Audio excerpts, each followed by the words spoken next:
find a way to run from the city of the sun. You could have stayed, it's only over when the day is done. I never knew you was a runner, yeah. I mistook you for a son. It don't matter what we think when it's all over. 'Cause this is our last chance to leave it all behind. Raise your voice and raise your power, yeah. This is our last chance to leave it all behind. Raise your voice and raise your power, yeah.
Archie, is it fun? Fun. Fun. After me. Ready? Happy? Happy. New? New? New.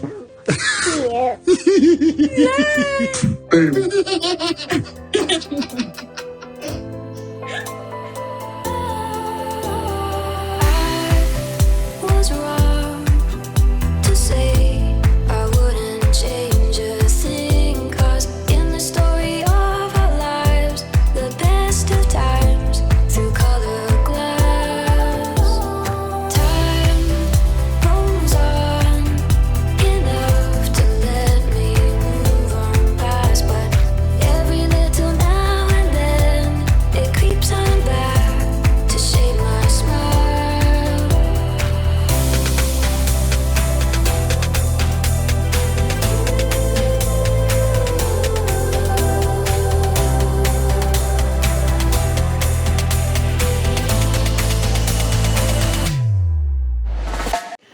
Alright, so today is June 12, 2021 and it's 5 a.m. I just did a second part video for one of the videos that I started yesterday. So I need to put a recording together to finish that other video. So I just did that.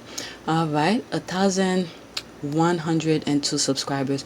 YouTube removed, I think, 3 subscribers. Last night before I went to sleep, it was 1,105.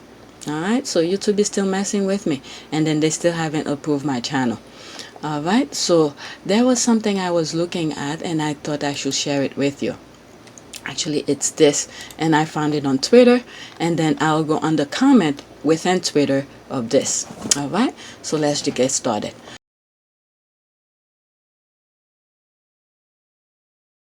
So that was that. Let me go to other tweet that worth sharing. Okay, from LBC. Alright, everything now is a debate, but we aren't equal on opposite side to everything. James O'Brien reflect on the polarization of society. I didn't listen to it yet, but whenever I come across him, I always like it, and I left it for me to share it with you. It's 3 minutes and 2 seconds. Everything now is a debate. Everything is a polarized discussion. Everything is an argument. And I know it sounds a little odd, given that my my entire career rests upon the fact that I'm quite good at it. But there are days when you really wish it wasn't. There are days when you really wish that we hadn't seen everything turn into an argument. If you're talking about something, well, I suppose climate science is where I always trace it to, perhaps wrongly.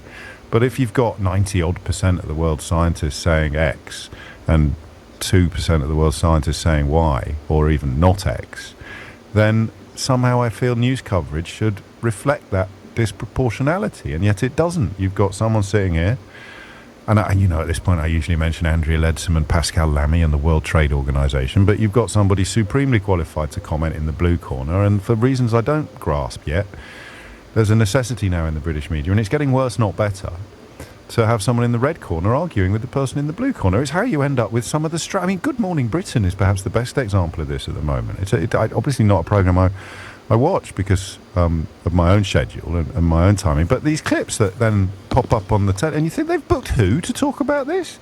They've got who? And it's good TV, don't get me wrong. I mean, obviously it's delivering viewers, but it's a model built upon the idea that there are two sides to every single argument. And although there might be two sides to every single argument, the idea that they're equal and opposite sides, I think is part of a much, much bigger problem. There aren't equal and opposite sides to every argument. As he's saying this, I'm thinking of that guy, Meghan hater, who, every single day he get up, just bashing about Meghan. All right, he had no no feedback, but when someone actually confronted him on his BS that he does every single day, he just walk away.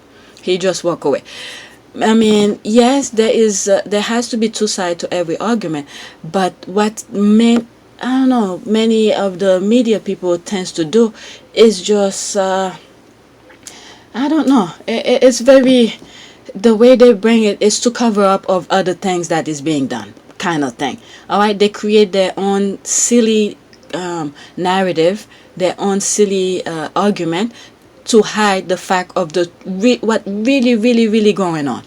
Okay, I don't know if you guys get what I'm saying. All right, the argument that they were presenting to the public is not really the true argument. Okay, the true argument is behind the scene. All right, let's see here. I mean, like gravity. And here's someone who doesn't believe in gravity. The Earth is round, and here is an actual society dedicated to promulgating the belief that the Earth is flat. Vaccines work. Here's somebody that thinks they don't. Here's somebody sticking keys to their chest at a state congressional hearing in America, claiming that they've been made magnetic by other people taking the vaccine. Okay, yeah, that's a valid point. We'll debate that on tomorrow's programme. Does the vaccine make you magnetic? And then, of course, you go to the extremities and you pop on something like Fox News, and they're not even having arguments. They're just presenting absolute balderdash as if it were facts. And that's how you end up with, significant swathes of the Republican Party surrendering the most basic rules of arithmetic and subscribing to the belief that Donald Trump won the election last year. They still do. I think we're a little bit naive about that, the popularity of that bogus position. But anyway, let me read some few responses in here. Okay, there comes a point where treating the denial of reality as legitimate position start to undermine the concept of fact and logic and society at large. Society can't afford to move at the speed of its reality denying members. That's a good point. Okay, the problem with total world is that everyone believes they have the right to express their opinion and have others listen to it. Brian Cox. The bigger problem is that broadcasting and media also believe this. Yeah, everybody have the right for each other to listen, but you have to be able to listen. My goodness. All right. There's something I see happening and trending, which was I mentioned when I was reading the letter. All right. Yes, we know I'm always right, O'Brien. Okay. Everyone has the right to an opinion. Things is everyone does have the right to an opinion, but one, if your qualification is a 10-minute search on the internet versus years of study, practical experience, then your opinion means diddly squat, and two, you can't change reality by wishing it away. Oh my goodness. But anyway, so I'm gonna move to something else, and I see something trending right. Oh, did I just miss it? Yes, I did. Let's see. Okay, there it is. All right, this is the thing. All right, Florida banned its school from teaching critical race theory. All right, this is the thing that I was thinking when I was reading the thing about the letter for Meghan. All right, so if you're not teaching history and race relation, you're gonna have racist people. All right.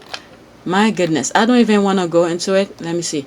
The Florida Board of Education yesterday voted to ban critical race theory, which had become a divisive issue on the Treasure Coast. Here's what a few parents, teachers, and school officials had to say. My goodness. Okay, what a different year make about history and racism. Republican to 2021, it's illegal to teach about history of racism. Okay, it is divisive because racists do not want facts about racism to be revealed to students. Okay, I went from disliking dissenter to really like him. I better move to Florida so my children don't think they are a victim. Okay, all right, Governor. Let's see what some people say here. Okay, what specifically the CRT will make your kids feel like a victim. Martin Luther King Jr. will have rejected RCT. I think more will now be moving to Florida. You spell Caesar wrong. Okay, always discussing to see the Latinos that wish they were white. Okay, there are white Latinos, black Latinos, brown Latinos. Beware Ides of March. My goodness, but it's sad. It's very sad in every level. All right, but the thing is that they act on it. That's the thing. They act on their racism. But anyway, what else? Oh, there was something I saw below this that was kind of funny that I like. Okay, when your husband thinks that he is a better driver, but have you gripping your seat when you are supposed to reach somewhere by 9 a.m., but he decided to take alternative route because he is stubborn and ended up stuck in the long ass traffic. Excuse my early morning venting. Oh my god, I swear our hobbies are related. I swear it. My hubby will turn left on purpose when it's right turn to our destination. That's the squad. Oh my, was it LOL, and they don't listen when you give them instruction. They always get lost along the way as well. I think they go to men's school of driving, the woman up the wall. Hope you get there okay. Alright, good one. I think so too. I got there okay. I was nearly half an hour late. Oh my god. And he thinks that it's no big deal. Oh my god. Oh, I had the infamous shortcut. Yep, and nearly get lost as well. LOL, drive yourself next time. Was gonna drive myself, but he offered to take me. Big mistake. I can't relive drive yourself next time. That's what I will do next time. He keeps offering to take me. It's all good, sis. I was nearly half an hour late. I hate being late. Yeah, okay. Oh, trust me, it is. Now, my hay fever decided to start playing up on me. It has been so good the last couple of years, but since the start of this week, it's been horrible. My goodness, this is crazy. That's funny. All right. What is this now? Oh, wow. The hate group is finally being exposed. Make sure to spread this far and wide. All right, Meghan Markle, the rise of internet. Okay, so that's the same thing that I did in video from yesterday, video 2 of yesterday. All right, let's see here. There's another squad. I'm tired of spending my own money. Let's see the thread. All right, you guys bring theater right to your home with this our projector. Okay, I need a sugar daddy. All right, I need a sugar daddy ASAP. What is this? Of money! I'm all out of money! I'm all out of money. Okay, guys, check out Disco Sunset. Alright, so that's that. Let me not go. This adult chat is for the bird. Okay, what's animated? Okay, alright, let me go to other things. Okay, daughter donates 80,000, okay, child support, paycheck paid and pennies dumped outside home by a stranded dad. What? 80,000? Is it $80,000 or 80,000 pennies? Okay, daughters donate 80K, quote, child support, end quote, paycheck paid and pennies dumped outside home by a stranded dad. Let's see here. what is 80,000 or $800? The headline and story don't match up. The story said it was $800 and pennies, but the headline makes it look like she got $80,000. That's what I thought too. According to the article, it was 80,000 pennies, which totaled to $800. Wording of tweet was confusing. The person tweeting should have read the article. It's $800. Okay, wow, I thought my family was bad. From tiny acorns, mighty oak tree growth. Okay, that's why little pennies add up. Alright, at least he knows his worth. Okay, it was 880,000 pennies. My goodness. Alright, I didn't read it, so I just saw that and I thought I'd share. Alright, let's see what else is there. Alright, I covered this already. I covered that also. This is in the same video as that. Alright, so let me go on some of my bookmark that I did. Wow, only 2 yesterday. I didn't really bookmark much. Alright, so this is the squad things here.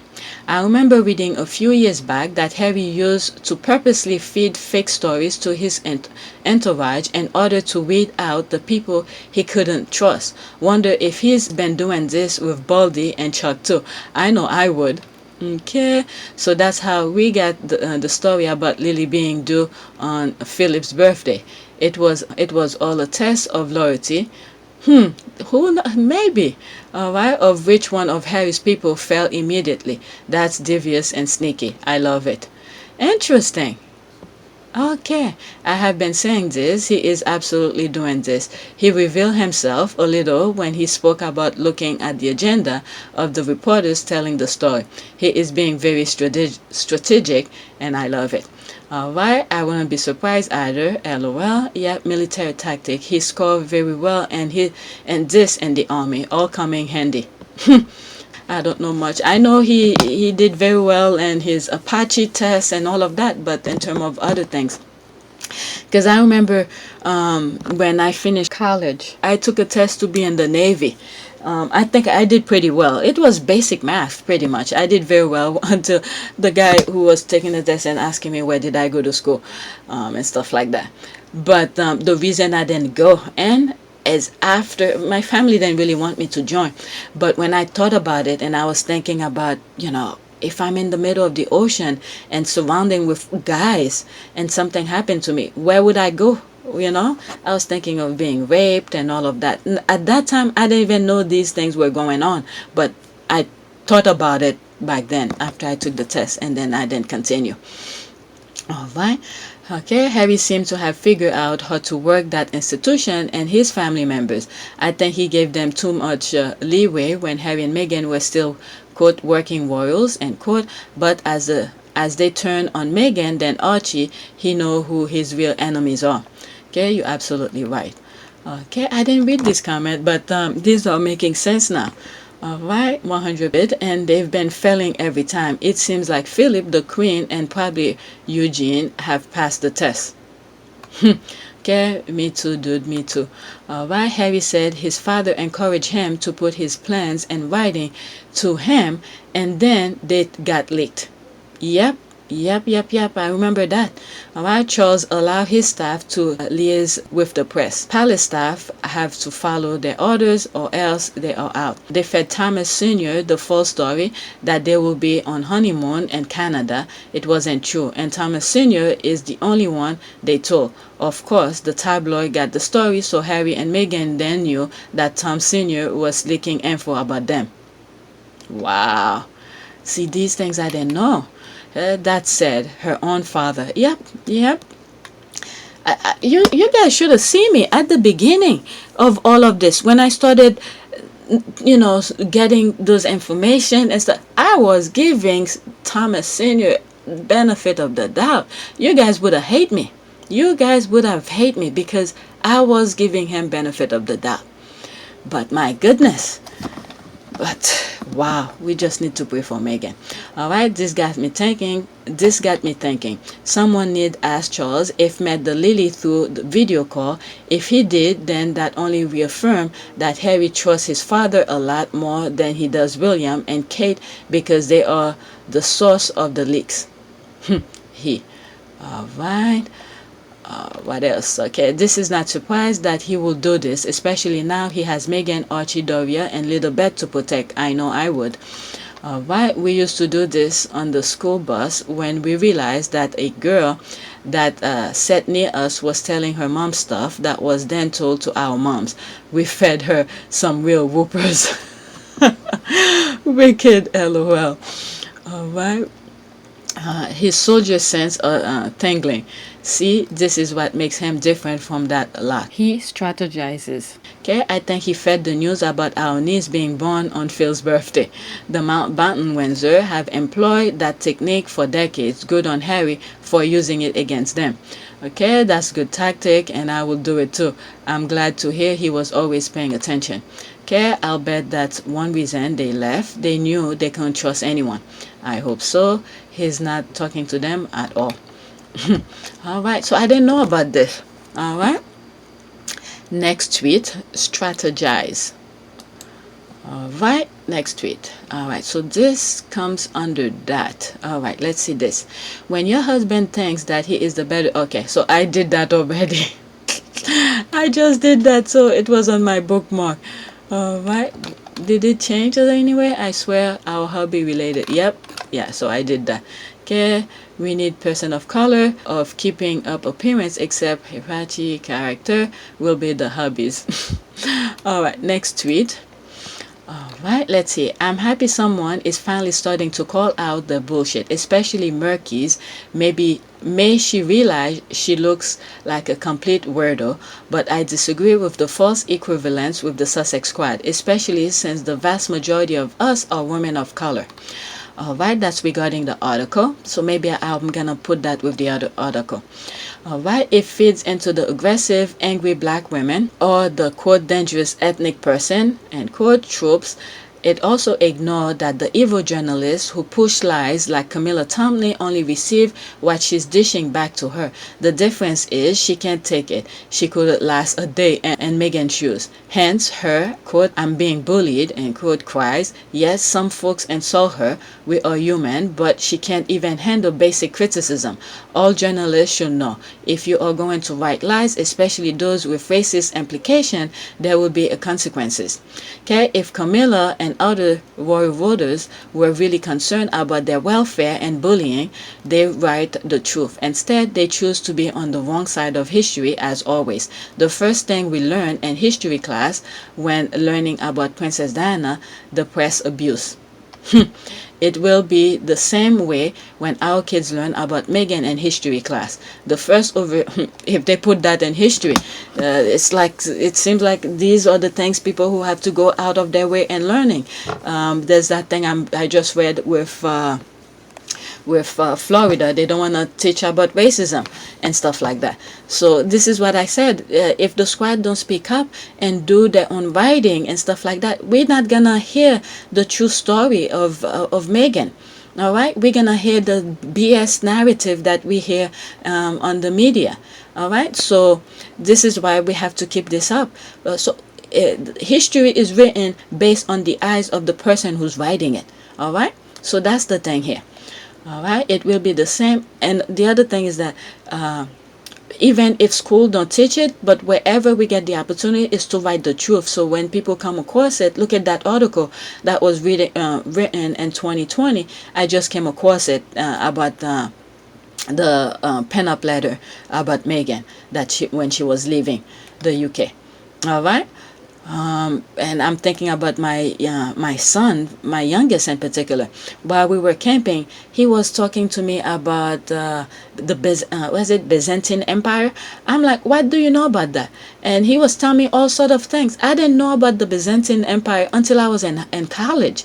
They were teaching me about this with the architecture aspect of it. And the time my son, 9-year-old, was telling me, I was shocked. You know, this I've told you guys before. There's a lot of things. When my youngest is in punishment, I don't keep him in punishment too long, because when he gets the chance to be on the internet, he look up stuff, good stuff. So he doesn't know that, but I don't keep him in punishment that long.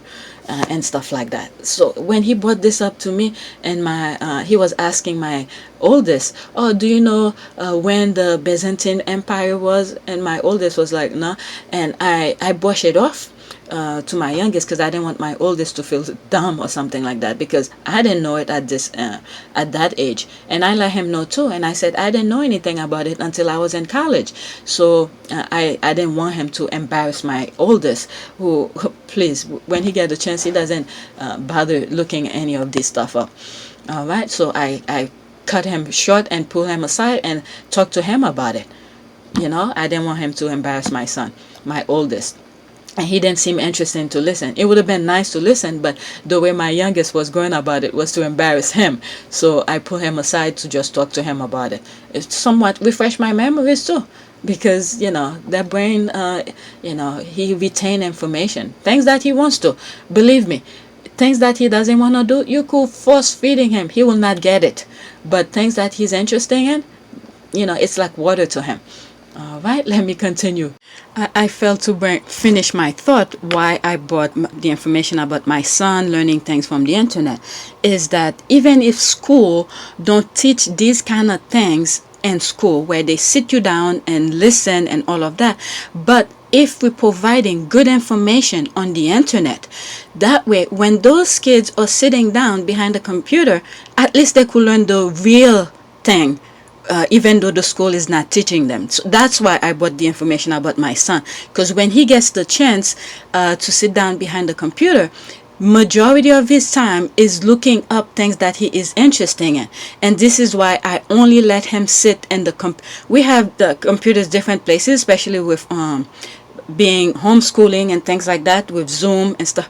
So we let him use, my youngest that is, to be in the living room computer. That way when my husband, either me or my husband sitting at the living room, we could look over and see what he's looking at. But my oldest, he's usually in the room, playing video game or something like that. So we just time him not to be in those things too long. But my youngest, we keep an eye on him on things that he's searching, just to make that clear. So we let him use only the computer in the living room. That way we could look over his shoulder to see what he's searching at. So another word, again, the reason I brought it up is that even if school is not teaching those really good information about racism and colonization kind of thing, enslavement and all of this, but if we put those information online, okay, so when those kids are cruising through stuff online, at least they could come across it. So things about Meghan, every chance that we get, like Meghanpedia, she's usually write articles about her, and not just Meghan, but different things that topics and subjects and stuff like that. So those things are out there for other people to see. That's what I want to say. Even though the schools are not teaching it, it's fine. But if you want your kids to understand the past, all right, so how could they move forward? And the other issue that I have, which I didn't bring it when I was originally recording, is that they don't want to teach kids about racism and things, maltreatment of African Americans, right? And in one of the comment sections said something like, oh, they didn't like DeSantis, now they sort of like him because they don't want to be blamed for whatever. It's almost like the South African video that I bought, where the kid, the mom understand the situation, but the son is saying like they're blaming him. Nobody's blaming anybody for what happened in the past. The thing they fail to understand is, how do we move forward? If you don't teach the maltreatment of what happened from the past, and then you see police right now are doing a lot of things that they should not be doing, and it's as if you are accepting it. That's the thing a lot of these people can seem to comprehend. All right, you don't want to be blamed for the past, the maltreatment of brutality of human being, of Africans and all of that.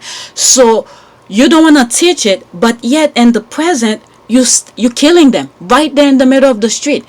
Okay, so this is a very sensitive thing that people need to understand, because at some point, let me leave that alone, because let me just leave that alone. So that's it for now. Let me get back to the tweet reading. Okay, it will be the same way when our kids learn about Meghan and history class. This is the thing that got me talking about it, history class. Okay, the first conversation will be about the press abuse. In a way, those royal voters deserve the mistreatment because they are paid bullies. Meghan is completely innocent. Their stories and lies about her started. Okay, the death threat, the fake babies, lies, and everything in between. So yes, they must be held accountable. And I'm not advocating violence, just deplatforming them, firing them, and blacklisting them from radio, TV print, social media, and all other platforms. And this is where, we have to be in a place where we could make those choices.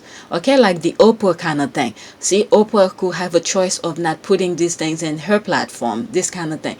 So which means we all have to do our own part, build our own, how will I say, our own wealth to do these things, because they're not gonna do it. So when these other people get into the position that they are in, what do? They brush it off. Look at like what's happening in Florida. They don't want to teach about history of racism. Okay.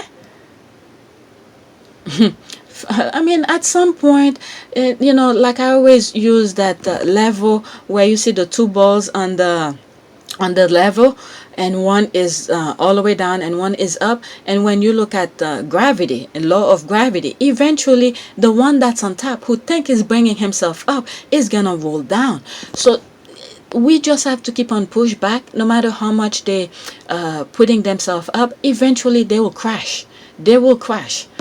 All right. And their qualification, all right, let's see, I didn't read that one. This is why I start following her, because when I read her comment under some of the tweets, I wasn't following her.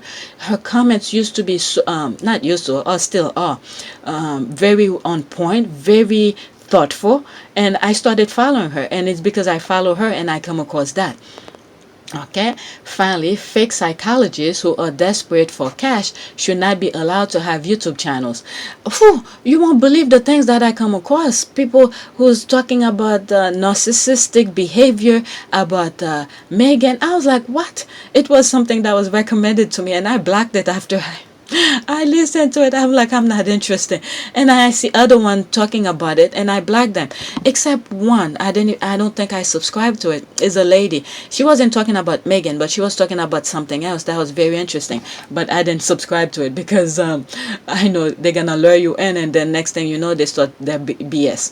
Yeah, but I see a lot of YouTube channels about psychologists and stuff like that. But when you listen to them, you be like, what the hell? It's almost like when I was in my psychology 101 and my teacher was feeding me BS, and when I realized I'm gonna fail the class, and I stopped arguing with her. Oh my god, I realized if I don't shut up, my money is gonna go to waste because I was paying out of my pocket. So I start shutting up and then just, start recording her and memorize her BS and then to feed back to her. But I know she was feeding me BS. This kind of thing. I barely passed it. All right, finally, fake psychologists who are desperate for cash should not be allowed to have YouTube channels. What are health professionals even doing on YouTube? That's where so much of our misinformation about medicine comes from. You see, I'm telling you, I'm so glad I follow her. Now, you think YouTube is forcing these people to show docs? Okay, and their qualification, no, it's just it should be illegal for a psychologist to make judgment against celebrities that are not their clients. That's exactly true. Okay, that legitimize the hate.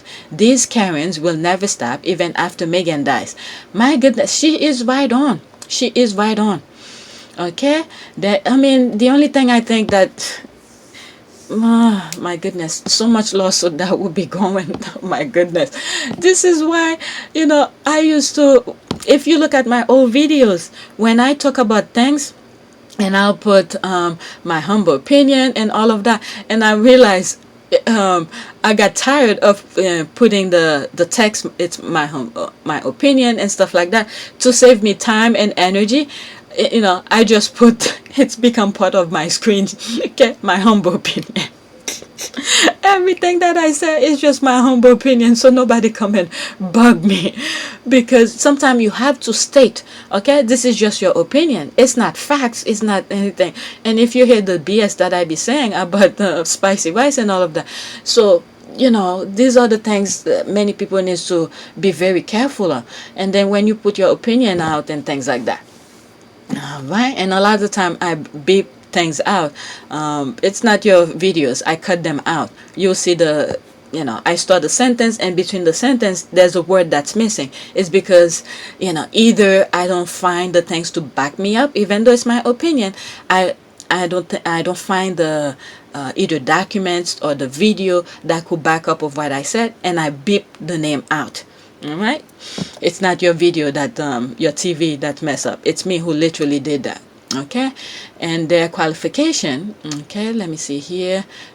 You think YouTube is forcing these people to show docs and their qualification? No, it should be illegal for a psychologist to make judgment against celebrities that are not their clients, that legitimize the hate. These Karens will never stop even after Meghan dies. Okay, I read that already. There needs to be a way to report these fake doctors and take away their licensure for lying because they are racist. Your own racism is not a measure of diagnosed individual. That is true. That is true. And all these folks calling Meghan a narcissist need to stop projecting and look at themselves. What is it? There's one channel that I had recommended. Some of you had already unsubscribed before I even said, but as I started seeing things after I had already mentioned in my channel, I'm not gonna even mention the name of that channel, and I realized she even calling Meghan narcissist. I unsubscribed already, but that was before I unsubscribed. Maybe it could have been that time when I saw that and I unsubscribed. This is really crazy. My goodness. Maybe when she realized her channel is talking about Meghan and she find views and then she decided to go in that route. I don't know. It's very sad. It's very sad to see because of money people go in that route.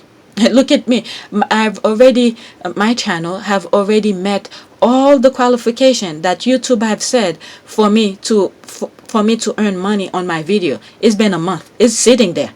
All right, sitting there, nothing. They didn't approve my channel. What have I said? I don't think I've said anything wrong. Okay, yes, I've had some videos that were flagged. Guess what? I went on and cleaned up my channel. Some of them I removed, and there was a warning that they gave my channel, or else I'm gonna get one strike. And then after I deleted and I saw the thing still appearing on my homepage, so I decided to how do you say that, to challenge them and said I don't think I was thinking about it, but before I deleted that video, but I was thinking about it but never bothered to confronted them, because I thought that if I lose that claim, I'll get a strike. But after I deleted it, I decided to challenge it because the thing was still popping up on my back end of my YouTube page. And I said, look, I think I even saved that thing somewhere. Why you give me that warning when all the images that I was showing in the video, it's all over MSNBC, it's all over CNN and things like that. That's regarding the January 6th thing. All right, so they give me a warning for a strike because of that. And then a couple weeks later they responded, they say yeah, they were wrong and this and that. They reinstate the video on my channel.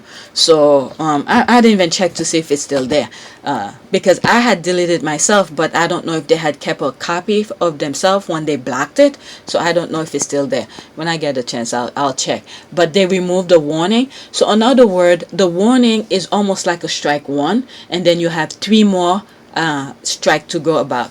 So I didn't want to risk it, so I just removed the video. And then after that, when I see it's still sitting there, the warning, I challenge it, and then they remove the warning. So right now I don't have any warning, strike, or nothing like that. But yeah, they do punish. I realize they're looking at my channel very closely, because there's a lot of things that I'm seeing after they had approved, and then they come back and give a what is it, they blocked the video. Like 2 videos ago, I had a video of The Rock saying it doesn't matter. That's when I was talking about Little Beth name, and then I was like, thank God she's in the US. No, all the outcry, it doesn't matter what they do. And then I thought of The Rock who's telling it doesn't matter, so I put a clip of that. The video went up fine. There was no warning for copyright or anything like that. Couple days later, I found out they blocked the entire video for a 13-second clip. The entire video. I was like, what the hell? So the minute I saw it, I went and I just cut it. I didn't want to argue or do anything. I just cut that part of The Rock saying it doesn't matter. Alright, because they're keeping a close eye on my videos, on my channel in particular. Alright, let's continue with us. Alright, and all those folks calling Meghan a narcissist need to stop projecting and look at themselves. A narcissist stare at them in the mirror every day, and it's not Meghan's reflection, it's their own. Okay, this article is what I'm referring to. I hope these weirdos whose tweets were features feel exposed. I hope their family and friends are disgusted with them. Finally, I hope they seek professional help, because bullying and black women is racist, not free therapy. Okay, and this is the article. So this tweet, you're gonna see it on 2 videos, because I have not edited this video that I read the article, and I'm gonna put this tweet with it. I'm gonna copy it and put it with the other one. Alright, let's go in the comment. Kamato, that's the nicest thing I've called her. She deserves so much worse. Okay, awesome thread exactly on Kamato. She deserves every word thrown to her and the rest of the royal voter rats and those experts. Let's see here. Was it I coined the term? Was it fake expert? It's extremely dangerous, vile, and bizarre that 99.99% of British media hate one woman. Who again? This is the thing that got me going. I was like, wait a second. All of a sudden, I'm hearing all this negativity about Meghan. What the hell? Alright, British media hate one woman who happened to be biracial, and the allegedly, quote, had sex with a trafficker minor. Okay, but apparently that's perfectly fine. British fairness, the world watches in disgust. My goodness. I mean, this is what happened. She knows her worth. She's like, you know, I'm trying to do good. Just because of my skin color, you don't want to receive me, I'm out. And thank God Harry was really in love with her to live along with her. My goodness. And it's sad. It's sad. All right, next tweet. Little Beth Diana is busy feeding and sleeping. That's the tweet. That's the tweet. I saw it. I thought it was really cute to say Little Beth Diana is busy feeding and sleeping. That's the tweet. Okay? I don't know her. I thought she was retweeting from something else. She got 80 likes and 6 retweets. And there's no comment.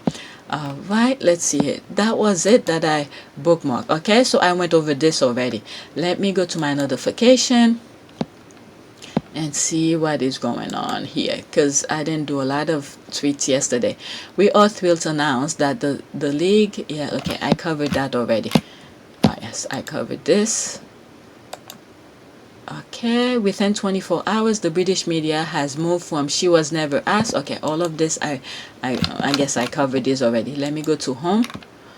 See what's, all right, let's see here. All right, trying hard. That was 9 minutes ago, so this is brand new. I was trying hard to get in the American market. All right, let me like this before they disappear. Okay, I did that. I see the like here. Wallpaper on the ceiling. Nah. Okay. Hope our Meghan is enjoying some well-deserved. 14 minutes ago. Dang, Harry, 6 hours ago. So this is new. Okay. There's a prayer 56 minutes ago. All right. That is creepy. All right. What is this? Even our ancestors could have told her that is not the way you channel someone else. What is that?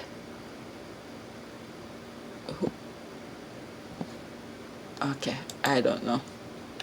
Alright, I don't know what is that. What happened to Kate Middleton? What the hell is going on? Alright, so I'm gonna like these before they disappear. That's why I'm doing this. Okay, receive my second copy of the bench. Okay, this one will be donated. Alright, so there's nothing here. All right. From BBC host John Humphrey has been paid by the biggest paper writer and column claimant Marcus Rashford, who feeds hungry children, help them read, and give life-limited children happiness in their final days, wants to defund the police. He knows it is a lie, atrocious. Okay, let's go into that. Alright, of course, he doesn't name Marcus, but conveniently, he fails to acknowledge any of the team's reason for taking or Southgate open later, but align them with a negative image of Black Lives Matter, let alone explain what they actually stand for, helping those less fortunate. K. Marcus won't advertise this, but he visits children regularly who are all ill and of life. This is what Harry be saying. Service is universal. You don't need to be in the public, to be a royal, to do service. Look at him. Right? And spend time with them. Trust me, this young man is a decent human being. He does things he doesn't have to. He is one of the better people in the UK. Okay, he is not a national treasure as many people believe. Okay, there's always one willing to peddle. He was no angel narrative. Funny how it always done when it's subject to a person of color. Let's see 6 comment on this here. Alright, I just read. I like to hear your reasoning. Twitter is very much a place where people throw out an opinion and leave it there as if it's fact. Okay, Humphrey, them right. Alright, which he referring to. Go ahead and explain if you can, please. Nobody's an angel. Everybody have make their own mistake, little here and there. No, she didn't say he was an angel.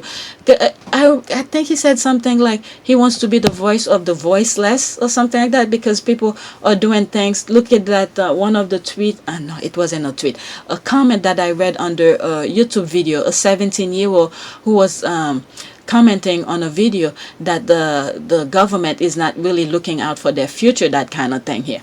Alright, it was, I think, yesterday's video. Just another example of how the BBC has totally lost its way and become a mouthpiece for the Tory government. Even former BBC employees are chipping in now. Wow. Okay, defunding the police means putting money into social program that reduce crime rather than putting more money into militarize the police. Think of Scandinavian modern versus the US model. Okay, so there's more to this. This is a long thread. How many? 195 comment. Alright, so I did this already. It's out. Let's see this one. 36 minutes ago, BBC News and his anonymous royal source getting dragged on BBC News for the way they are treating Harry and Meghan in regard to naming little bit. Alright, okay, let me read some of the comment. Okay, laughing my ass off. Show this thread. I'm probably gonna get flagged for it, and let's see if I could use it as a commentator. A minute. Oh, there's more. What is that? So it's long. All right, let me see here. Live coverage from all those lying carnival of so-called experts with their article about William and Kate or any other members of the racist royal family seeing my granddaughter Littlebeth on Zoom. Yeah, that's why Kate Middleton said, nope, so rewrite your lying article. Okay, anybody seen her and her burner phone? Anybody? Okay, I guess anybody? Okay, anybody's seen her on her burner phone, and she's not sharing that photo with anyone. Harry said, don't show anyone, Granny. Okay, so some stuff is missing here. The way I read it sound weird. Alright, so the BBC can't comment on about their royal gossip stories about Littlebeth Diana because they don't want to get caught out. Alright, Dyson report has already exposed you all. Let's see here. 2 minutes and 20 seconds. With, for example, the BBC refusing to commit to Prince William's plea never to show any part of the interview again. But this week, another row unfolded after this report from royal correspondent Johnny Diamond. When it was revealed on Sunday that Harry and Meghan had named their second child, their daughter Lilibet, it was widely presumed that they had first spoken to the Queen. And subsequent stories in the press from friends of the couple strongly suggested that Harry had sought permission from his grandmother. A source close to the Sussexes told the BBC that Harry had spoken to the Queen before the birth of his second child and would have mentioned the name. But a palace source has made it very clear that this was not the case. The Queen, the BBC has been told, was never asked about the use of her childhood nickname, Lilibet. So, in other words, Harry didn't go through the, then go to the courtiers, the palace people. He went straight to the grandmother because it's not about work, it's about family. So, just because they didn't go through him, so therefore they think that didn't happen. So I hope I really hope Harry sued them so BBC could tell them who was the source who told them. I'm telling you, I'm really strongly feeling about that. I hope they call them on court so they could name those courtiers. Because Harry is not a working royal. So whatever it is that Harry has to deal with, okay, it's not with his grandmother, okay. I understand she is the queen. It's almost like President Obama dealing with his kids, all right. So call daddy or whatever. So now this is grandma. I'm not talking about the queen now. Yes, you still have to respect her and all of that, but it's now is grandma or this kind of thing. But within a few hours, what that palace source said was strongly rejected by the Duke and Duchess of Sussex. In a letter to news organisations, a law firm acting for the couple said the allegations in the BBC report were false and defamatory and should not be repeated. At least that's a warning. This is why I said I think Harry has people looking out in the UK, whoever's saying negative thing about them.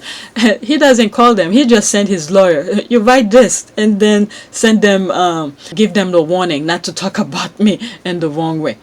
Right, let's see. But the claim was repeated by the BBC, Oh, with it Johnny was Diamond repeated? going on to represent the Sussex's side of the story too. Back came the response from a Sussex spokesperson saying that the Queen was the first family member that Harry spoke to, and that during that conversation he shared their hope of naming their daughter Lilibet. If the Queen had not been supportive, the spokesperson said, the couple would not have used the name. So something of a direct contradiction there between what a palace source told the BBC and what the Sussexes, or a spokesperson for the Sussexes, are now saying. That contradiction. Look, I agree with BBC. As much as I love Harry and stuff like that, if the palace source told BBC whatever they reported, they should still stick to their gun. All right, this is where you're gonna uncover the lies. All right, if the palace source said that, so guess what? If they keep on repeating it, I'm telling you, I think BBC is looking for that lawsuit. I really think so, and I think they should. Okay, to uncover who was the palace source. This is what I think. I've been saying it from the beginning that story came out. And I think this is what's going on. They're doubling down and saying, look, this is what the palace source told me. It's two contradicting stories going on. If you don't believe what I'm saying, but this is what they told me, call me to court and then I'll show my proof. This is the thing here. I think that's what's probably going to happen. Left some viewers confused, with Vanna Merrin tweeting, "So who is telling fibs? Answers on a postcard, please." But others, such as NS, were concerned about the origins of the BBC's. This is the thing here. I really think so. This is what's going on. Let's see. There's another a minute and 10 seconds. Looks like that's what probably gonna happen, what I've said at the beginning. Family matter and should not be exploited by the media. The BBC has no right to broadcast this little bit of tittle-tattle that exposes and makes public a little potential rift within the royal family. Chris Mitchell echoed that last point of view and recorded this video for us. I've just seen yet more reporting on the fabricated news about the naming of the latest royal baby. This is a non-story. When you listen to these things, you see growing adult discussing because a parent, the parents decided to name their child a name and this become world news. I mean, this is so freaking stupid to so many levels. It's laughable. It's just laughable. Ripped up by royal correspondents et al., desperate for a story to justify their own positions.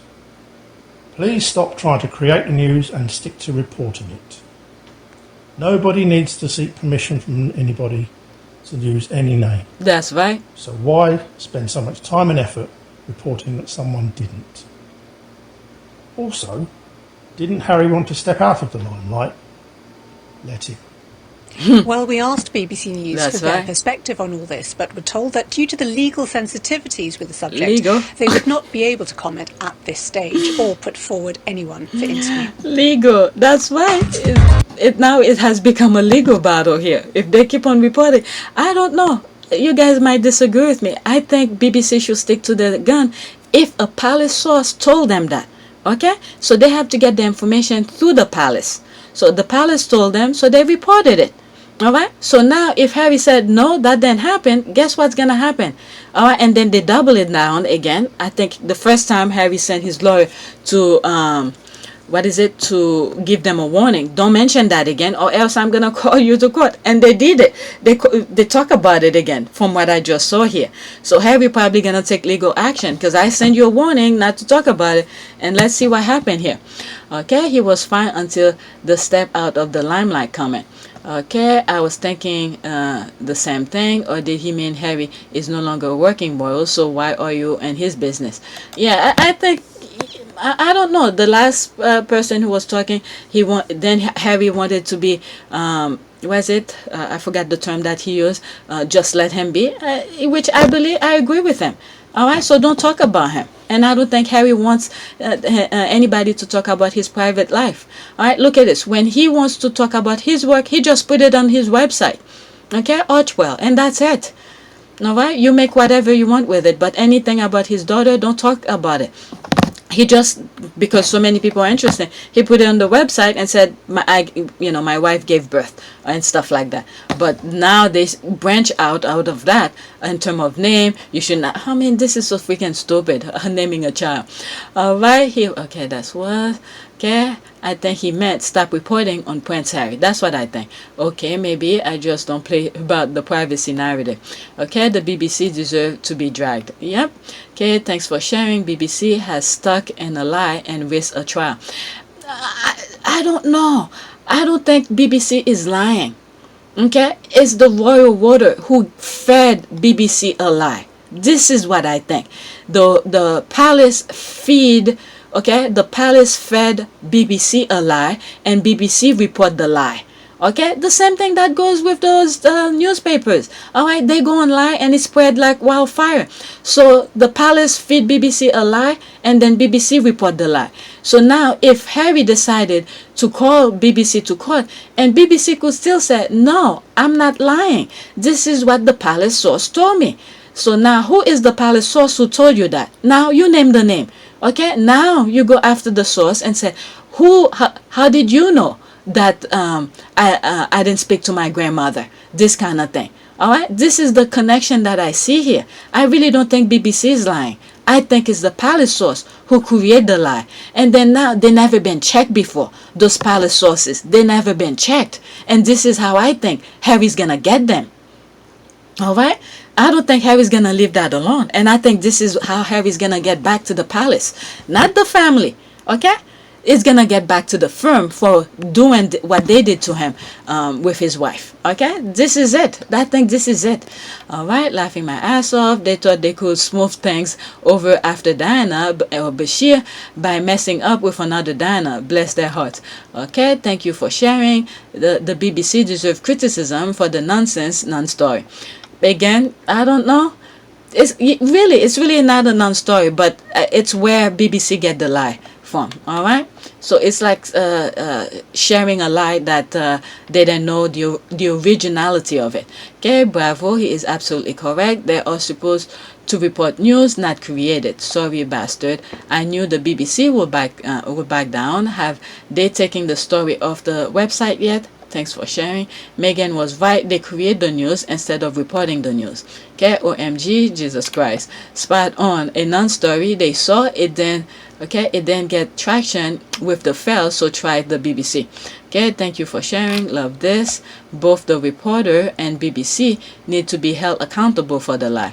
Okay, and other, another word, they were lying. Again, okay, yes, maybe BBC was reporting on a lie that was fed to them. Okay, this is the way that I see it. I think BBC was telling exactly what the palace told them. And this is the palace who's always who's always saying lies about Meghan and Meghan and Harry and all of that. So they were continuing the same practice. So they didn't think Harry was gonna call them out. All right. So I think Harry's gonna go after them for this. All right. Let's see here. So this is the original tweet, and I went in. Okay. Really, I don't watch TV, so I really. I rely on the good squatters who can still stomach it to post any update. Thanks. Alright, so it's like you guys who'll be watching my videos because I go on Twitter. Yeah, people telling them to mind their business, saying they had no right to report any of that info, saying no one needs permission to name their children anything, saying royal correspondent or using this non-story to fuel the anti-Harry and Meghan agenda. Yep, again, I think it's the palace that's creating this. It's the palace. Okay, no one else. Everything that they throw at Harry and Meghan doesn't stick. So they're throwing this out. They didn't think they were going to get caught.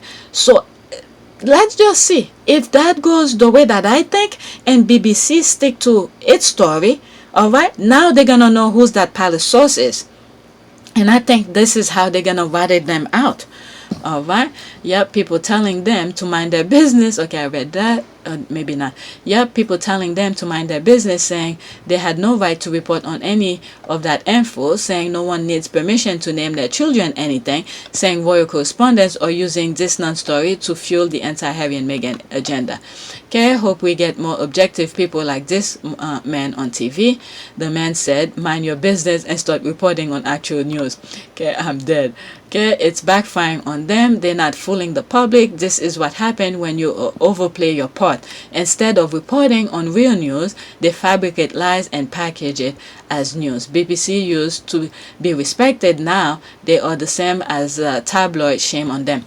And if they had just stick to what Harry put on his website, saying they give birth, they name it Lilibet, Diana, blah blah blah, whatever Harry had written on the archwell. All right, just stick to that. They'll be fine. But they go beyond that in terms of naming a child. I mean, this is where they went off. I mean, in other words, people should not pretty much take a palace source serious anymore. This is the way that I see it. All right, so let me get out of this. All right. Okay, that's this. BBC former host John Humphrey. Okay, I went on that already. All right, the Chateau. Okay, that's okay. Commercial. Let's go on this. Don't create news. Report it. Imagine dragging the BBC on air. The BBC. Okay, I think it's still part of the thing that I just went on. All right, there's new tweet that popped up, but let me finish with this that I just bookmarked. Okay, my favorite review of Meghan book was that person who read it with her son, and right after reading the bench, the boy told his father that he loved him. That's what it's all about after all. Really? I didn't come across that particular. Was it a video? Okay, next tweet. Okay, they had a big security team that the hospital needed to accommodate, and the need they added. Quote, Meghan and Harry are both very thankful for how smoothly things went. They could enjoy the birth and peace. I mean, this is what they really needed when they had Archie. All right, I'm going in this tweet to see some of the comment. Cottage handles so many celebrities that the Sussexes were in great hands. A lot of the Los Angeles hospital are filled with TMZ sources. Okay, everyone deserves that. Where is this from? Okay, I think I saw it somewhere. Okay, Meghan and Harry are both very thankful on how smoothly things went. A source tells people. Thanks, no problem. All right, so this might be something else I might go on by myself. All right, they had security. Okay, so that was that. Next one. Yesterday I was watching Hugo's channel. Alex was saying she feel like very uncomfortable watching her. It's like she was trying to be very careful of what she said and all of this. My goodness, they didn't, with all that training and all of that, meeting world leaders, and she doesn't know how to handle these kind of things. This is what would have happened if you sit your ass in class instead of chasing the husband. The boyfriend or prince or whatever. What happened to Kate Middleton? When your life is funded by taxpayers and your invisible contract is disrupted by the U.S. press. What happened here? Okay, it's painful to watch, and I don't even like her. Okay, OMG, I'm half asleep. That clip editing. Okay, what kind of upper is on? All right, so what's going on here? I know Alex was talking about it on the Yugo channels. All right, let's see here. I will say again, the day the royal family face adversarial press is the day they are abolished. Okay, she's going to need a week's vacation, a new necklace, and a dozen new coat dresses in order to recuperate from this. So I know she met with Jill Biden, so she probably didn't know how to handle it. Well, she's lucky when she met Obama. Obama is a bit more relaxed and stuff like that. With when they meet them in their home and their own apartment, and they instead of showing respect, they show that what is it that that picture of that racist. The racist painting, I believe it calls Negro page painting. I report on it. I have a video about it. Okay, and buttons. She's going to need buttons. OMG, the mask slip off even if momentarily. Okay, I feel like we saw a glimpse of her soul. So what's going on? I didn't pay attention to it. She doesn't have one. The firm managed to kill it. Something they couldn't do with Diana or Meghan. Wow. Wadi. Okay, imagine assuming that no one will ask about someone in your family born on American soil. They should have done a 5-minute FaceTime with Lily, knowing that they will attach themselves to the first family from the US. This exposes the UK journalists big time. What happened? Oh my God, now I'm curious. It's so obvious that the UK journals only get permission to cover the royals if they promise to be soft, sycophantic. That's why royal reporting is the joke. It's just brown nosing with a pen in your hand. So I'm guessing from the tweets that I'm reading here, it seems like while the Bidens, okay, the US president, is over there, so they met with Kate, and now the press, okay, were asking her question, and she didn't know how to answer it. It seems like maybe a very basic question, she didn't know how to answer it. So that's probably what happened here. So if the UK press were, being really journalistic kind of press, all right, they will get this. It will be practice to them.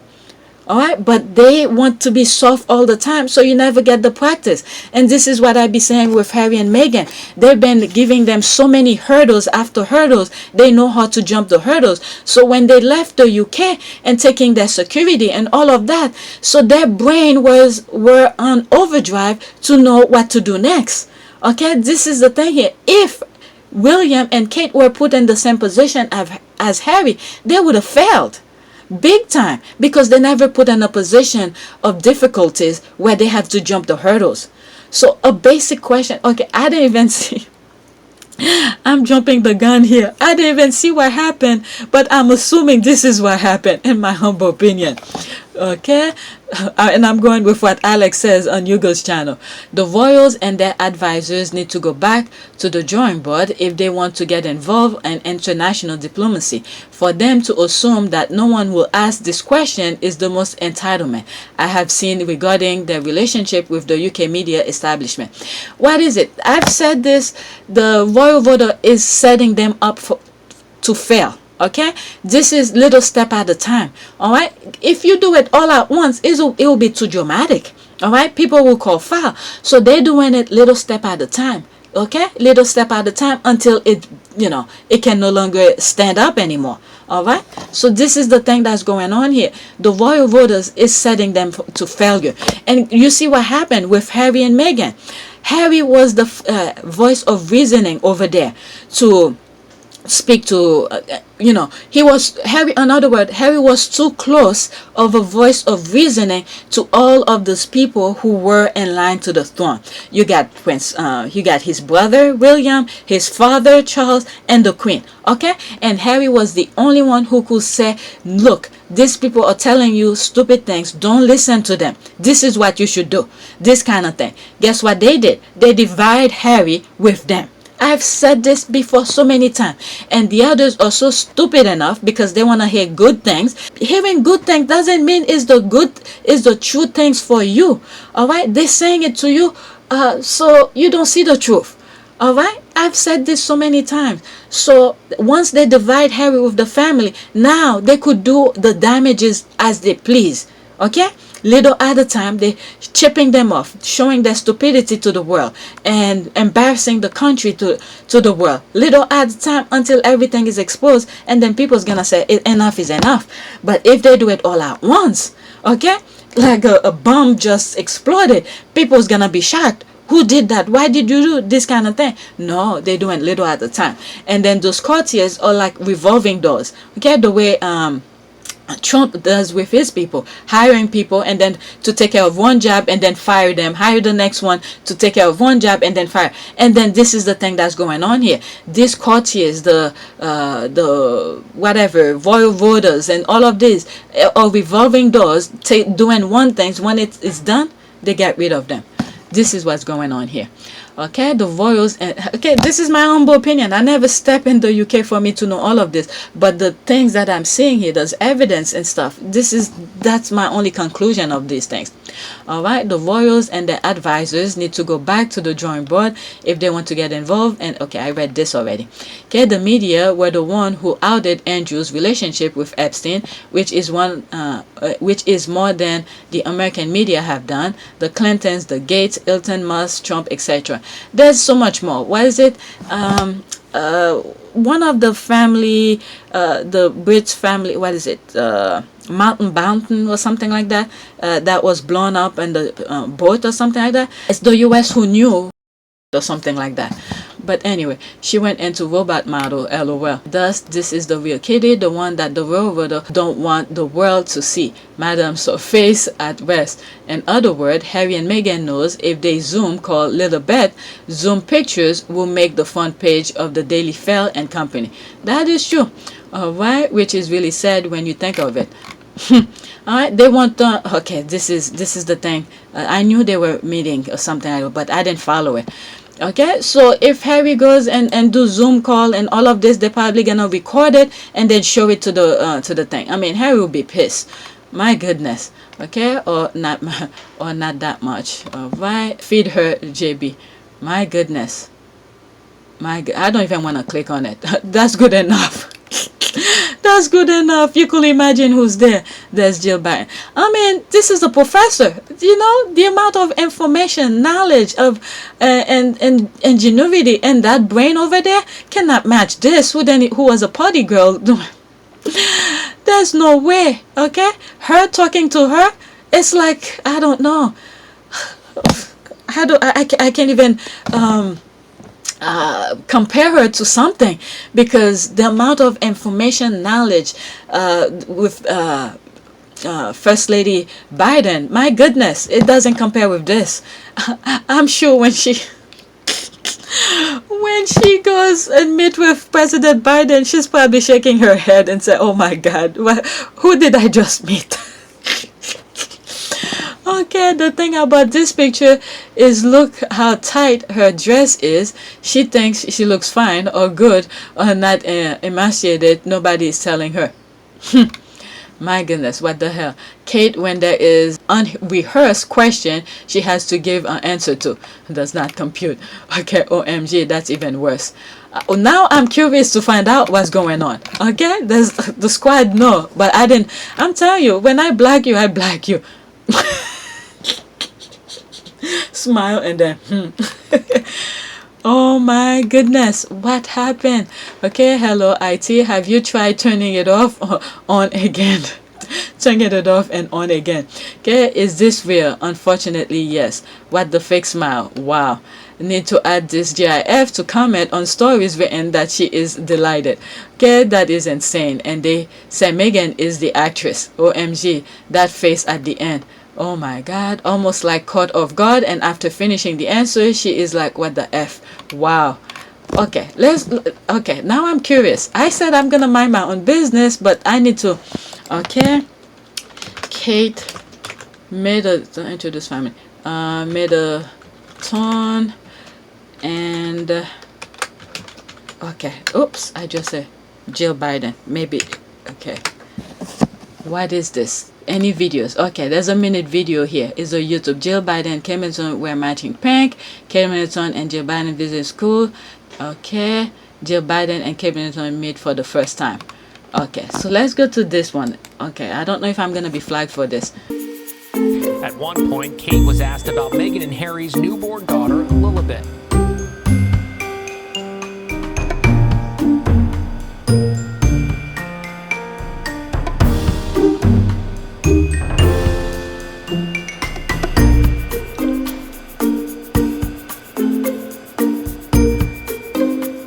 She and William haven't FaceTimed with Meghan and Harry. Oh, so they ask her about the FaceTime. They're like, nope, Harry doesn't trust them. Harry doesn't trust them. My goodness, but they did with the Queen though. But let's see that. Jill and Kate spent the afternoon visiting a school in Cornwall. The quietest class I've had. I agree. Here's a surprise. The Queen showed up for what's called the family photo. There she is in the center, and that's President Biden 2 seats to the right. Okay, so that was the thing. Yeah, I couldn't wait. I had to go and watch. Okay, when you hang with the big dog, gotta keep it up. Look at this. This match exactly what I was saying about. Okay, Jill is a big dog. Yeah. All right. Let's see here. Does anyone have the full presser clip? I missed it. We'll really like to watch and listen, and on what she said, what she and Dr. Biden spoke about. But. Oh my god, that looks fake. The mouth is incredibly unnatural looking, as if it's legit. She needs to see the neurologist. Start. Light on nobody home, temporary glitch in the system, her mask face. Oh my goodness, that's sad. That's sad. But let me go to the next one. I spent too much time on that's D. Oh, but, oh my goodness. New face of it I get from my mama. The children are all right. Oh my goodness. What? This is the guy who put Harry's where is it? Meghan's hater. Oh my god. If Alex had to dance forecast for this weekend, he's pretty good. I don't even want to hear it, but he's pretty good. Oh damn. Ladies, I hope he's not gay. His wife, or I don't know. Let me read the comment. I'm not even gonna go. Okay. So when Nothing Here Carnival return, I guess you will be playing mass. You can't waste the wine. It's disrespectful. My attempt.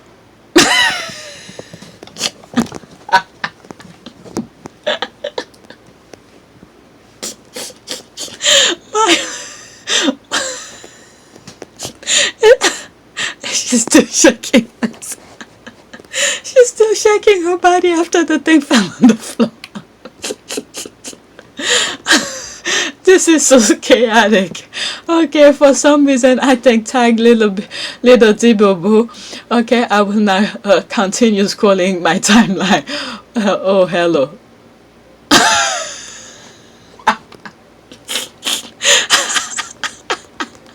Me and my daughter. Oh my god. Oh my god. Just. Oh my god. Tears coming out of my eyes. Okay, and the innocent soul believe it's all happening. It's all happening. So proud of that daddy.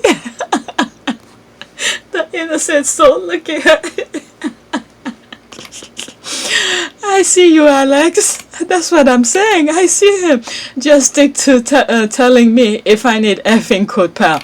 Okay, best comment. Hot damn, Alex. That just made my weekend. You keep your skills well hidden inside and well cut to suit. Okay, massively impressive. Try to do the very same thing this evening, and I was feeling about up for a turn. This is very difficult to do. Alright. Is that how y'all do weather in the UK? I'm on my way. I knew the squad would come out. Okay, well, that just made my evening. Wow, no wonder the rating are down. GME, seriously. Carnival coming soon. Yes, show them how it's done. All right. I need you guys whenever he's on. I guess the how do you call this? Some of the black Brits should support him. Just turn on the TV just for him. Okay, those, because we don't want to see Meghan Hader over there. Those hips are hipping. Okay, no one likes to show off, and I'm just jealous. Okay, another crushing blow to someone who will remain nameless. You knew that will steer the women right up. Then you well played. Must say I'm impressed too. Really impressed. I'm telling you, when I saw it. Look at this at the back. Okay, this is Good Morning Britain and her other rating. Well, that was very nice way to end the weekend. Thank you. Go on them hips. I'm telling you, let's look at it one more time. He was doing his God's work. He was using it right. Okay, I don't want to turn on the thing so I don't get flagged for this. Oh my goodness. What? Oh, even in slow-mo too. Look at him. Oh my goodness. Let me move on. I could watch this over. What else? Alright, that's US thing. Nixon Attorney General spent 19 months in prison for what he did to help his boss, and what he did is nothing compared to what Barr did to help his boss. Alright, that's US politics. Pagan Trelawney, hope you read this article. Okay. Love how it identified the firm as something around the royals that control even them. That Queen is not the head of the machine. She is just another cog in the wheel. This is a must read for everyone. Alright, so this will be my last one. I think there were other things, but I need to start editing. Haven't let me check it out. On the money makes so much sense now. Alright, so let's read this. Let me go into the... Okay, all of these will be in the description. Alright? Is the royal family a cult? This expert thinks so. Okay? How long it is? If it's too long, I'll read some. Okay, so far it seems like it's... Okay. Not that long, but...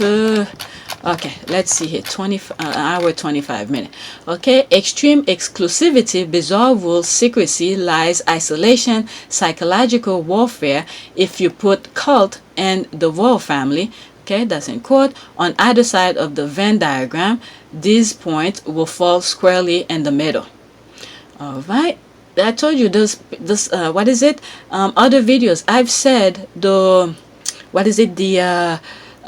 British are good and psychological kind of thing. Alright, I've said this in other videos. If you heard it, me saying it, there it is again. Alright, I'm not an expert on any of this. When you see realities playing in front of you and you put one and one together, you know it's two. There it is. Alright, this is someone, I don't know who wrote this. Who wrote this? By Amanda Montell. Okay. Amanda Montell, June 11. So that was yesterday she wrote that. Okay, extremely exclusivity, bizarre rules, secrecy, lies, isolation, psychological warfare. If you put quote cult and quote the royal family and quote on either side of the Venn diagram, this point will fall squarely in the middle. Or if you interpret the word cult, that's in quote, like I do, that Venn diagram will look more like a circle. As Americans, we tend to think of a cult as fanatical fringe group, full of brainwashed minions wearing white robes and flowers crowns gathered around wild-eyed preacher on a rural campground somewhere. But the concept of a quote cult is incredibly subjective. Even sociologists and religious scholars struggle to pin down the differences between cults, religions, and intense social groups. Oh my God, some of these I talk about in terms, I'm not that religious, but I followed, this kind of thing. And people who watch all of my videos will know how I stand on all of this. Even when I throw prayers, and I even say, even if you're not a religion, throw something out into the universe, this kind of thing, because I usually think religion somewhat, let me not go there. All right, I grew up fascinated by all things cult, mostly because of my dad, who was forced to join an infamous 70s era utopia called Synonym at age 14. think NXIVM meets Johnstown meet a really big AA meeting, but with more yelling. Over the past 2 years, I've researching cult of all stripes for my new book, Cultist, The Language of Fanatism, and learned that cult-like influence imbues space that look nothing like cult in the movies. Our fitness studios, our Twitter feed, our toxic relationship, our startup that put the cult and company culture, and yes, the British monarchy. Alright, when they put here the Twitter feed and all of that, I've talked about social media. When you're following people, when everybody have the same mindset, okay, nobody's telling the other, oh, you're doing something wrong, maybe you should not do it. I talk about this, so you have to be careful. All of these are cults, okay, but I interpret it a different way. Alright, so here the British monarchy. Okay, when Meghan Markle and Prince Harry's Oprah special aired on CBS early this year, and when Harry met the Me You Can See episode with Oprah came out in May, I felt like I was watching an interview with people who've survived a cult. Not a synonym level one, but Meghan touched on half a dozen pieces of evidence supporting my theory that cultist ideology influences communities of all stripes. Now, it must be said that the stakes and consequences of getting involved with the royal family, okay, in parentheses, either as a member or admirer, are not the same as joining a group like the Manson family. First of all, you can't really compare a bare-bones commune in the woods to shaking up in a literal palace with all the money and resources you could ever need. And the royal family is clearly structured differently from the most dangerous cult in history. Okay, there's no singular all-powerful Keith Raniere type leader at the top, physically endangering people and breaking his own rules willy-nilly. The Queen may be considering the royal family's leader, but she's just as bound to tradition as anyone.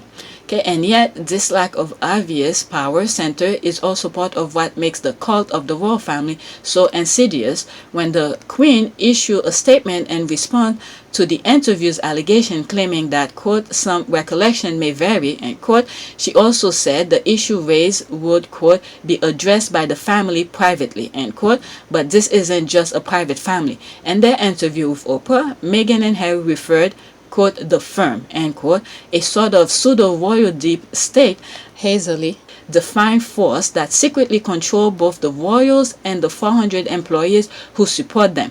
Alright, look, I'm not an expert. I've said this way before all of this, way before the Oprah interview. I've said there is a difference between the family and the firm. I even did a video about the UK flag and all of this, alright? I've said it in many different forms and different videos. So look at it. I didn't even sit down and study it, but just reading from them, I could see this is what it is. Okay, and there is the army of royal superfans who are under some degree of cult-like influence as well. In a sense, the royal family exists on a cult spectrum all its own. On the extreme end, when someone reflects on their experience as part of any group and says, as Meghan did, quote, it became almost unsurvivable, end quote, and, quote, I just didn't want to be alive anymore, end quote, that's a major red flag. Here, a breakdown 6 more red flags that Meghan and Harry have raised since breaking away, proving that the royal family is a bit more cultish than some of us might think. Alright, I mean, what is it? I always bring that thing, Princess Anne said, they don't want to change. Okay? They do not want to change. Alright? That alone should tell you so many things. Alright? Strict rules and protocols and hypocrisy. The first time Harry asked Meghan, quote, do you know how to courtesy, end quote, she thought it was a joke. Alright, but courtesy and dress code carefully orchestrated appearances, quote, royal orders, and quote, symbolize, okay, NXIVM, I don't know, style, sash, and brooches doled out as a reward for service. These are just a few of the exhaustive ritual that royals are required to participate in. A classic cultish move is to assert control over a member by filling their plate with time-consuming tasks and formalities, leaving them no time to ask questions or raise concern. The rituals go uncontested and they must be abided by, at least until someone at the top needs to break them. All right, so pretty much if the queen had break that from the top, a lot of things will not be going on. So let's say, for instance, when it's family time, if the queen had said, okay, you guys don't need to courtesy me in private, when we're chatting together, you don't need to courtesy me, so that would have break down. But when you're in public, okay, in front of other people, you need to show that kind of respect, this kind of thing. So the queen never done that. All right, that's what I'm getting from this. So which means when Harry and other family members come to meet them or something like that, they have to do that formality kind of thing. So I knew this would be uncomfortable for anybody. And I even said I can imagine going to a Christmas holiday with them, and then you have to wear a suit and tie, and you know, this is uncomfortable. There is formality all the time. It's not fun. It's not fun. Kids wants to run around barefooted, you know, wear your shorts and play around, play tag or soccer or football, whatever it may be, but you can do this. It's very uncomfortable. I've said this before, and this is what I'm getting from that. All right, when my dad was in Synonym, there were countless arbitrary rules regulating everything from members' ways and hairstyle on their spouse and jobs.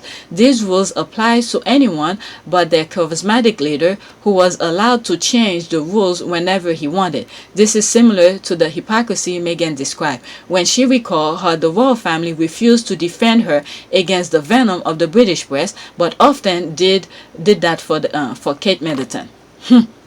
Okay, inability to express doubt or pushback. Quote, were you silent or were you silenced? Oprah asked Meghan. After contemplating pause, the Duchess responded, the latter. All right, one of the scholars I spoke to for my book, Psychologist and the Cult of Trump, author Stephen Hassan, told me that any legitimate group will stand up to scrutiny. Any healthy religion, company, or social group will allow its members to ask questions and express reservation, or at the very least voice the truth. An unhealthy group, by contrast, will limit your ability to speak at all. So that was that. Okay, the unhealthy one, limit your ability to speak at all, and this is what they did to Meghan, and even encourage you to lie. That's that. Okay, this seems to be the royal family in my opinion. You see, I knew that. After all, the Queen's motto has always been never complain, never explain. Everyone in my world was giving a very clear directive to always say no to comment. Okay, to the press. Meghan told Oprah, for example, when the vitriolic rumors spread that Meghan had made Kate cry at the dress fitting event in 2018, even though the exact opposite story was true, neither she nor her allies were allowed to speak out and correct the story. Cults are quick to turn on their own, as the power center of a cult, which perniciously is basically impossible to identify in the royal family, is always going to be more important than any individual follower. Okay, this silencing can also be a form of gaslighting, because when no one is taking your truth seriously or even allowing you to express it, you start to question your own perception of reality. Culty, I think, yes. I think at some point when, oh my God, when I'm upset and I don't give a F, oh my God, there's a lot of things I see myself will do. I think if I was over there, I mean, it's easy to say, all right? Let me just point. It's easy to say when you're from the outside and then you're not in the inside to see exactly what's going on. And I think at some point when you realize if you're willing to end it, you better go out fighting. Like Princess Diana was like, you know, I will speak and said, no, this is not what happened. You know, let them fight it and go, you know, take it on the other ones. All right, I'm gonna have to say to Harry and say, I'm sorry, the lie keeps on going. Nobody's saying anything, so I have to speak my truth. But then again, Meghan is much better than I do. And then again, before some of you come after me, I'm from the outside. I was never in to see exactly how it goes. All right, isolation and behavior control. Quote, you turn over your passport, your driver license, your keys. All right. Also in quote, I hadn't felt the house. Okay, I haven't left the house in months. I could not feel lonelier. End quote. This sound like quote from a memoir of an ex-Scientologist, but they came straight from the Duchess of Sussex. A cult can exert its power without quickly separating members from the outside world and enforcing strict parameters on their freedom. In Meghan's case, she told Oprah that she wasn't allowed to make her own decision about anything. Like all royals, she wasn't permitted to express political opinion or vote. In her Oprah interview, she described how she was forbidden from going out to lunch during an unflattering media frenzy, even though she hadn't left the palace in months. More alarmingly, after she began experiencing suicidal thought and approaching the so-called institution for help, they refused to connect her to any resources. All right, so all this time they isolate her, is to create that psychological thing. I'm telling you, these people are masterminding to this. All right, she was too good, too much outspoken to be with them, so they wanted to deprogram her. That's what it is. They wanted to deprogram her, and I don't think Harry knows this thing, because he grew up on it. For him, it's normal. All right, a lot of time I've said this. I think a lot of time Harry just sit in his room playing video game. I've said this kind of thing. All right, so leaving Meghan in there. All right, and they probably purposely book Harry to go places, to do a lot of meeting and different things outside of the country, is a way to isolate her with Harry and then deprogram her.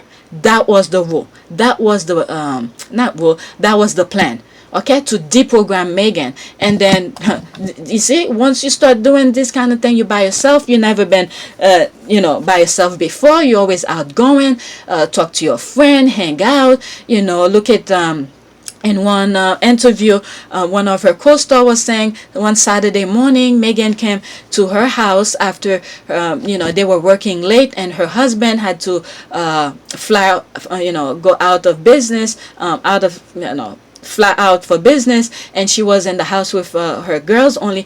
And Meghan had the mindset to say, oh, her husband is not there, she's gonna be by herself with the kids, let me go and cheer her up, give her a hand up, and this kind of thing here. So she was that kind of a person of freedom to do those kind of things. So right now they were deprogramming her. That's what it was. Deprogram her, book Harry, do so many events, take him out of the country, leave her by herself, she doesn't know any of the royals, lock her up in the house, deprogram her. That's what it is. And those kind of crazy thoughts, suicidal thoughts, were coming in. So they were working her. All right, and she snapped out of it and said, no, I don't want to go. They didn't get her. Okay, for his part, let me continue. For his part, Harry talked about his father and brother almost like a former NXIVM. I need to know what this is. Followers speaks about their family members still inside. My father and brother, they are trapped. End quote. He told Oprah, quote, they don't get to leave, and I have a huge compassion for that.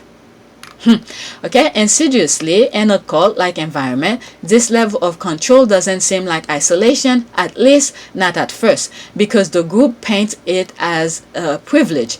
They love bomb followers.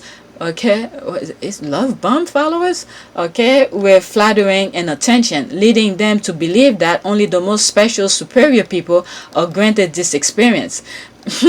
This is where I be saying nobody's perfect. Who's in their right mind to think they're always perfect? And then this is the thing, the courtiers are feeding them. Yes, you're the man, you this, everybody love you, and all of this, and at the same time they're setting them for failure.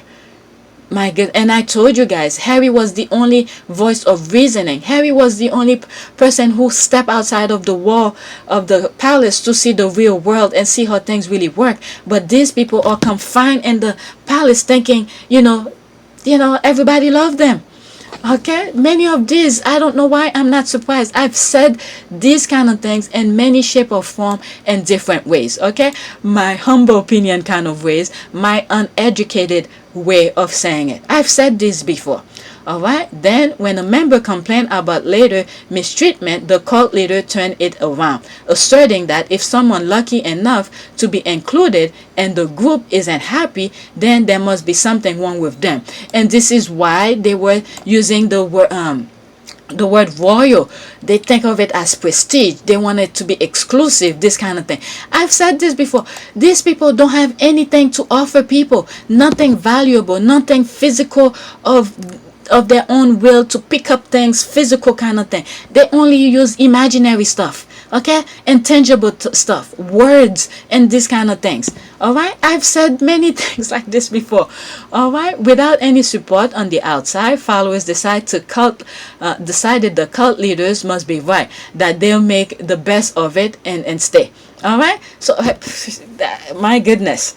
But anyway, shadowing exit costs and synonym defectors, label splitters, were not only demonized, they actually risked life and limb if they fled. Okay, in the late 1970s, several splitters were tracked down and brutally beaten by the cult paramilitary group, while I'm thinking of Princess Diana right there. Okay, while the exit costs for royals are not life-threatening, what makes you think? We don't know yet. They're no cakewalk either. Okay, Harry, who fought the vultures paparazzi for the car crash that killed his mother. Okay, see? Princess Diana referenced an unspoken contract between the tabloid and the royal family, which prevent insiders from escaping. The monarchy survives by maintaining a positive relationship with the British tabloid, hoping that the headline will keep the family and the public favor. Harry believed that his father and other members of the family never even considered leaving, lest it makes the press to turn on them. Disastrous coverage could theoretically turn the public against them, inspire anti-royalists, and bring about the end of the monarchy. The institution they were born into and tasted with preserving, quote, there is a level of control by fear that has existed for generation, end quote. Harry said, I mean generation, end quote. And the thing is that it's almost like the tabloid, all right? They trap you, all right? You either do what they say, or they will go and do and print certain things out. And if you decided not to, it's like no matter what you do, they will still do it anyway. This kind of thing. I mean, sooner or later, you're gonna see everything. Secrecy is gonna come out when they don't have any good scoop to report.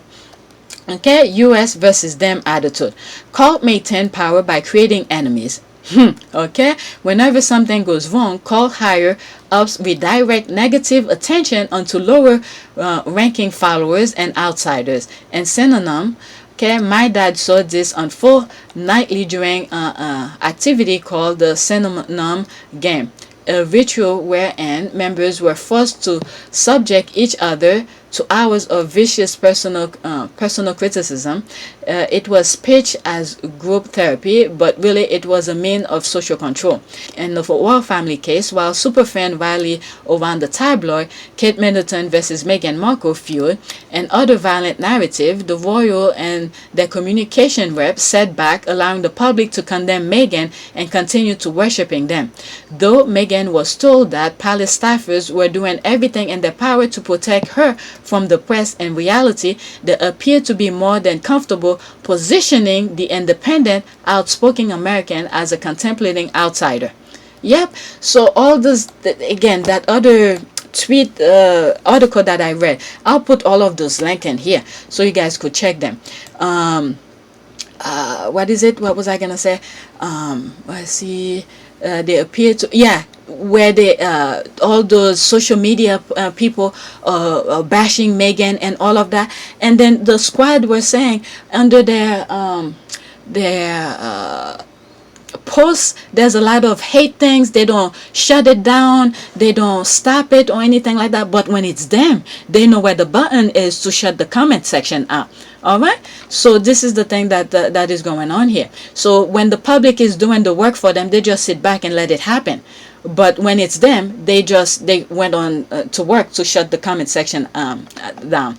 Okay, a similar breed of royal bitterness that plagued Princess Diana over 2 decades ago, as Michelle Wu's report in Vanity Fair. That's the same magazine that talk about what is it, Anne, who doesn't want to change, the world don't want to change. All right, the world expect a lot from the women who marry into their clan, but if they're too sparkly, the palace like Salentine get jealous and resentful. All right, and more than willing to throw perceived outsiders to the wolves. And this is exactly what happened to Meghan here. And you never hear anything about any of the guys who marry into the royal family. All right.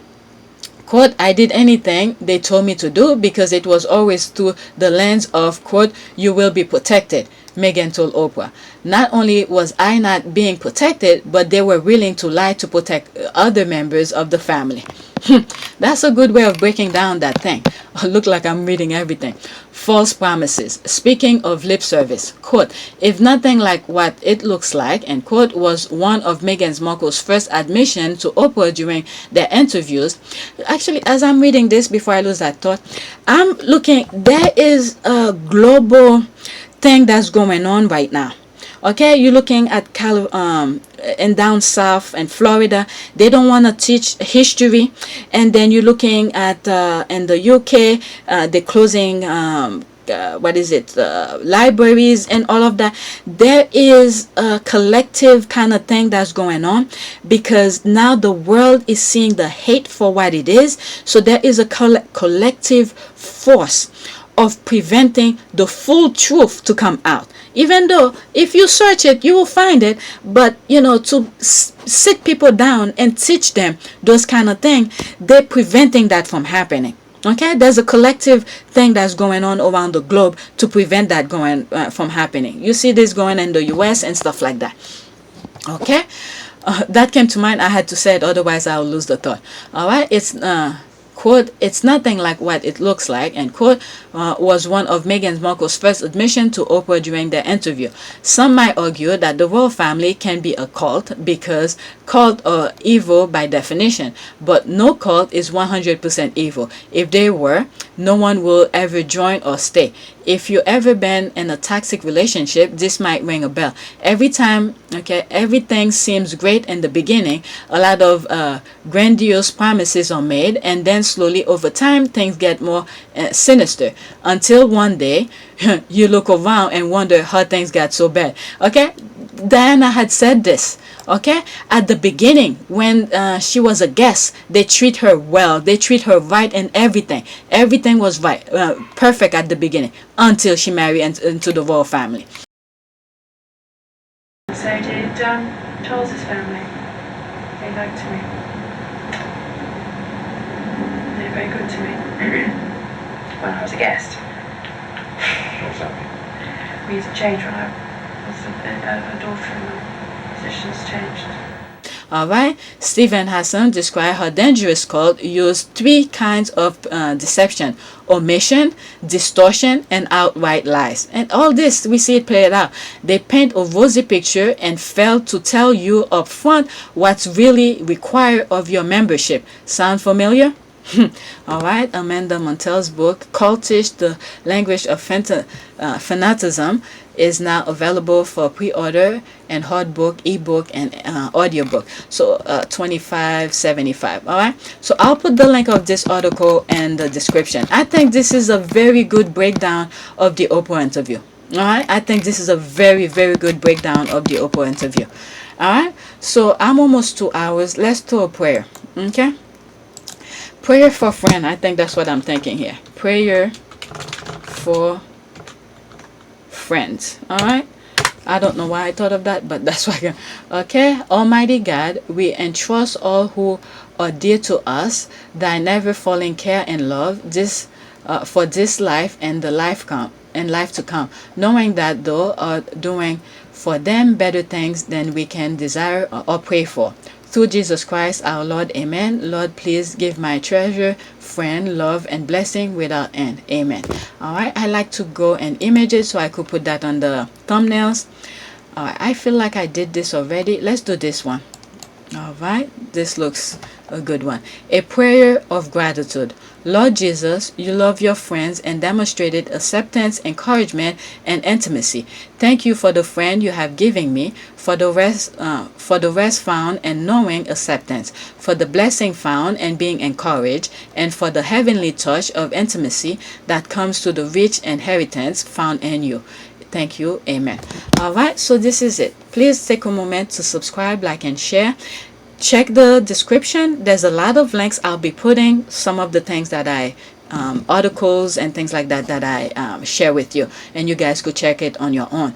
And I also have PayPal links if you want to support my channel. And I'm telling you, YouTube doesn't like my channel. All right, they took out 3 subscribers from me last night, and then they're still not approving my channel. Let me refresh it. Let's see. It was 102, still 102. All right, this is the latest video that's showing right now. All right, so that's it. Thanks for watching.